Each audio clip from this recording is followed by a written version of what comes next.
guys, welcome back to Two Peas in a Pod. Andrew is not here. So, we're going to be talking about the elections, how they're in 1 week. And I probably should have introduced ourselves already. I'm David. I'm Haley. And so I'm interested to get started in this because we are going to be doing a little bit of fact checking. And first I want to start off with how it kind of felt whenever we were interviewing the people. I will say that there was a little bit of extreme on each side, but I felt it more on the left. I'm gonna be blunt with it. So she tried to fact check us a little bit, kind of like educating us, but I don't know how true everything was. Making some wild claims without any evidence, and that it's okay. I've done that too. But it just felt a little odd. Like, for instance, calling Trump a racist, even though it's not really, like, true. I don't know. I saw a study, and he let out a lot of people on minor drug charges, which weren't extreme. They were weed charges, and now that weed's becoming legal in the United States, it just kind of seemed right at the time, and I kind of agree. It's, it just kind of is what it is. So he let a lot of people out, and the majority of them are African Americans, so I don't see why a racist would let out a group of people that he despises. So what are your thoughts on that? Yes, both sides, not everyone, but both sides had people that were radical or extremists, but even that, you could tell which one made more sense. I agree. We had the privilege of interviewing a lot of interesting and good people. We got to interview the sheriff, and he had some decent answers, but for the most part, it was a different type of energy with Republicans and Democrats. Democrats seemed more a little more defensive, and Republicans were a little more like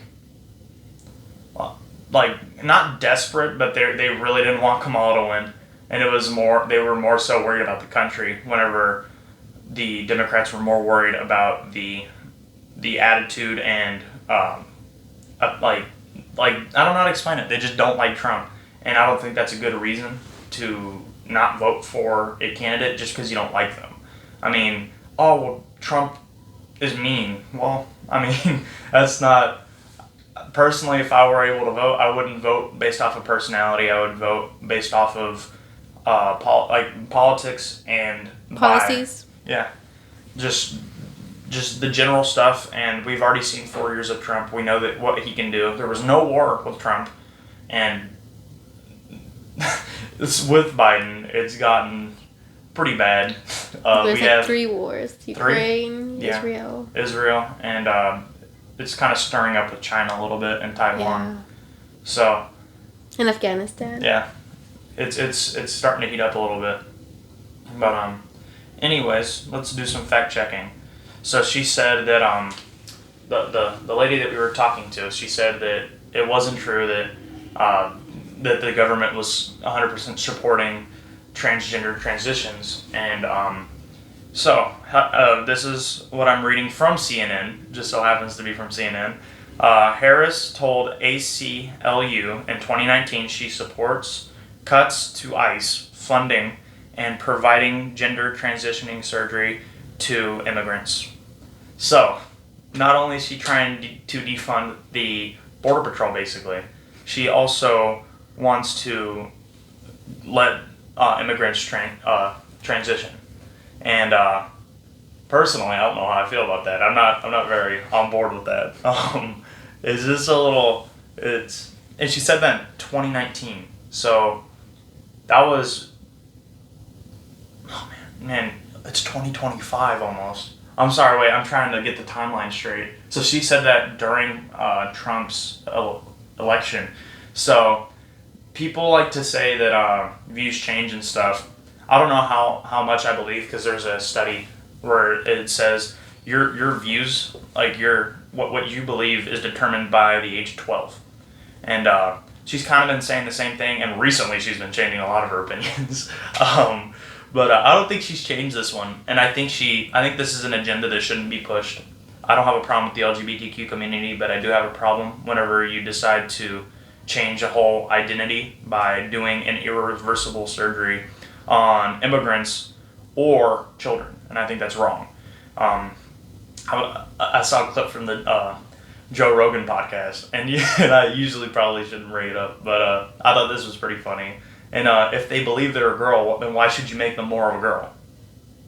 I mean, I think it's a little like I said, extreme to do something that's irreversible. I think it's dangerous. I don't know what your thoughts on it is, if you wouldn't mind sharing.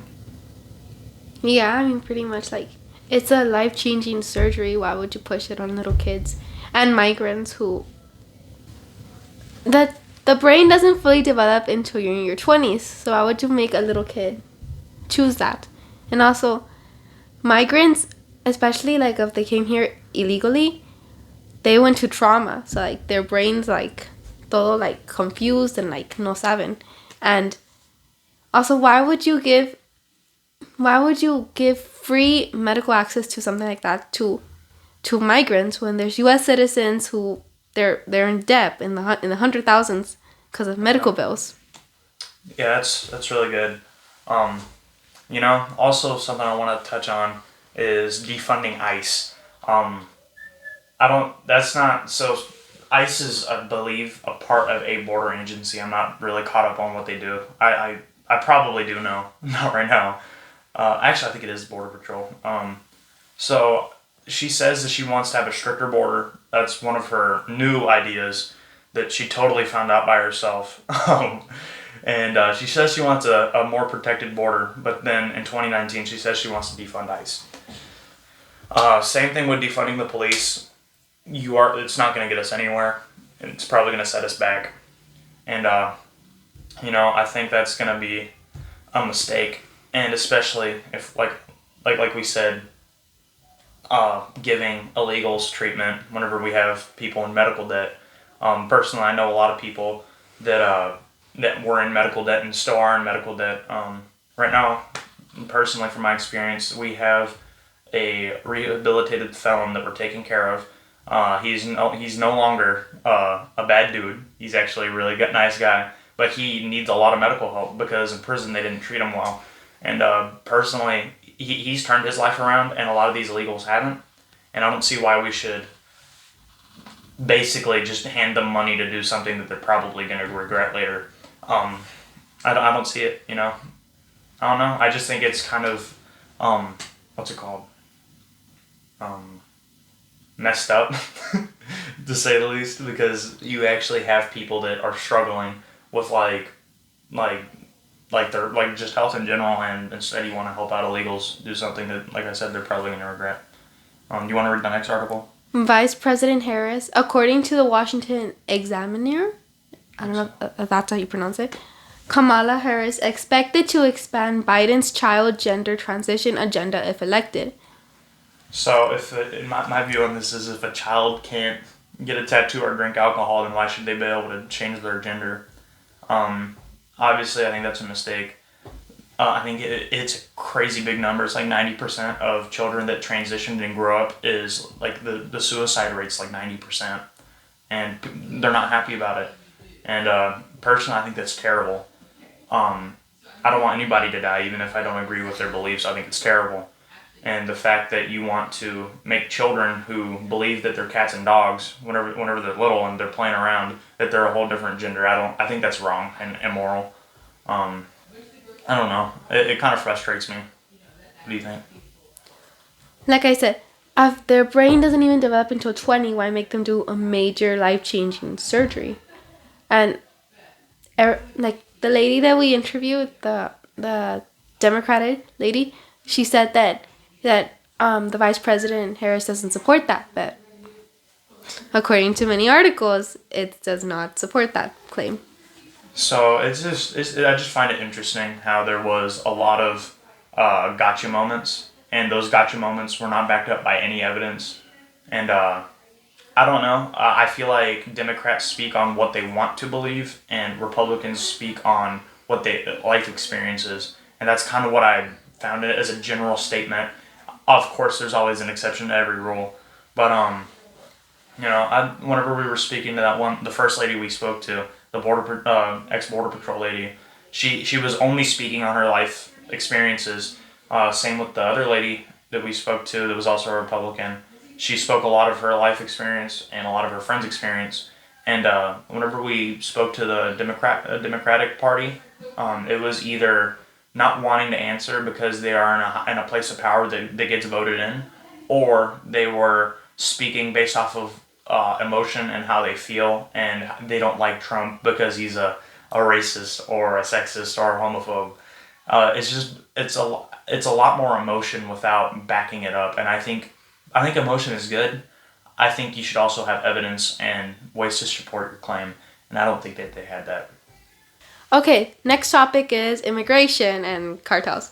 Okay, so according to the New York Post, in like a week ago, basically, the numbers behind the migrant crisis and how much cartels have profited are truly staggering. And yes, I agree. I saw this number that ever since the Biden administration, every year the drug cartels are profiting $13 billion in a year, which is a huge increase from Trump's 5 million or 500 million. I don't remember back in 2019, but those numbers do increase. And the Democrat lady we interviewed said that no, es porque it's only mothers and children, and they're like good people. And like, miss, look at the numbers, please. It's like 80%, 80 to 90% of them are all military aged men, and whenever it got really bad, whenever I would sit on my balcony, I would literally see like 30 illegals cross at one time. And I promise you, I did not see a single woman or child. And, it's just kind of turning a blind eye to it.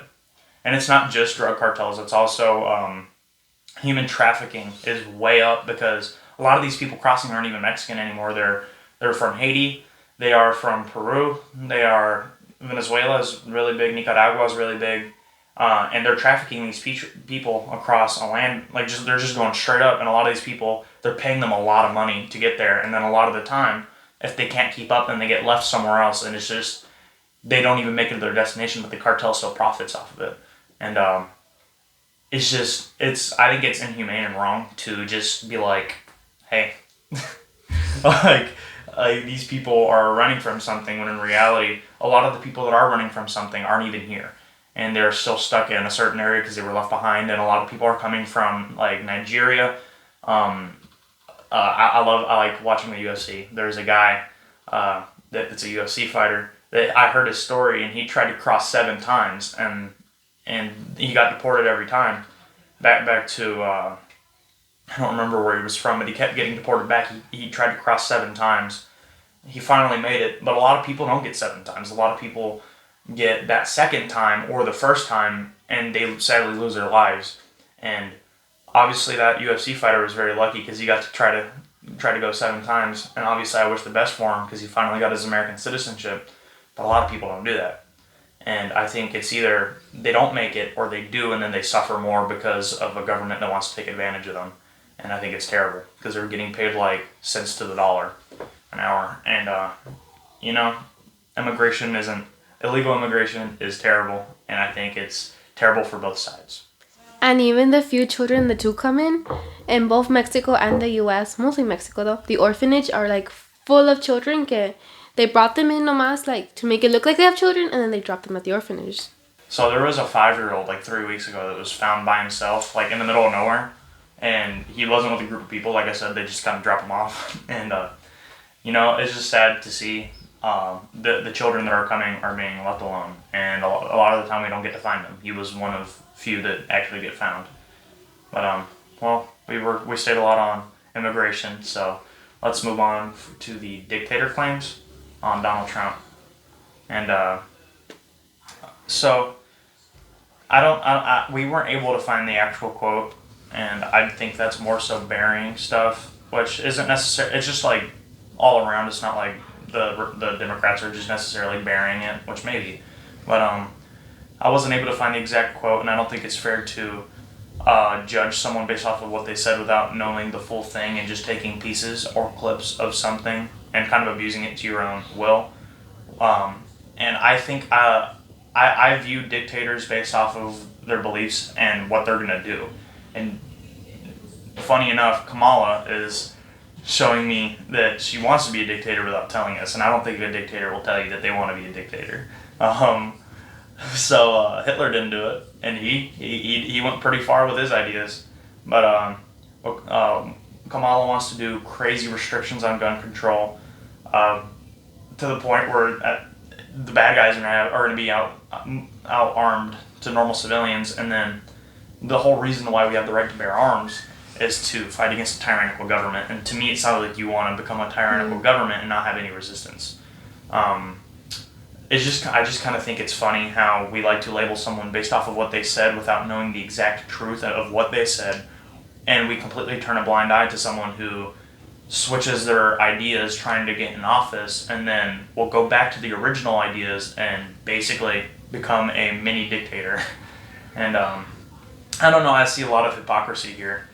I don't know. I wanna know your thoughts on it. So, the Democrat lady said that Trump was like getting as a dictator, right? And she said that the guns weren't being screened, like the gun purchases weren't being screened. But there's a federal law that requires every single state for there to be a background check for guns. However, only 40% of the guns sold in the U.S. are sold through federal licensed dealers. So a lot of them are being sold by the black market. And the guy in Uvalde, from the purchases that he made, the way he purchases guns, only one was made legally, I think, yeah. And the rest they were illegal purchases. So yes, you have to there is the background check for gun purchases, but the flea market, the black market, the private gun sales are not do not follow those regulations. So, personally, I don't have a problem with guns. I'm probably going to own a couple. I want to protect my family and my home, right? So, and I'm going to buy my guns legally, obviously. But, whenever everybody is blaming guns, I think it's more of a mental health crisis, especially nowadays. It's gotten really bad. And I'm not going to blame social media flat out, but it does play a role in it. People are on there comparing themselves to other people, and a lot of the time that's always going to lead down a dark path. It's easy to get locked in your room and alone for a long time nowadays, and a lot of the time, so back in the day whenever you got bullied, right? You got bullied at school and that was basically it. Now, you can get bullied in school, and then whenever you go home, you have to see all these things that people are talking about you online and trashing you and stuff, and it can lead, like I said, down a really, really dark path.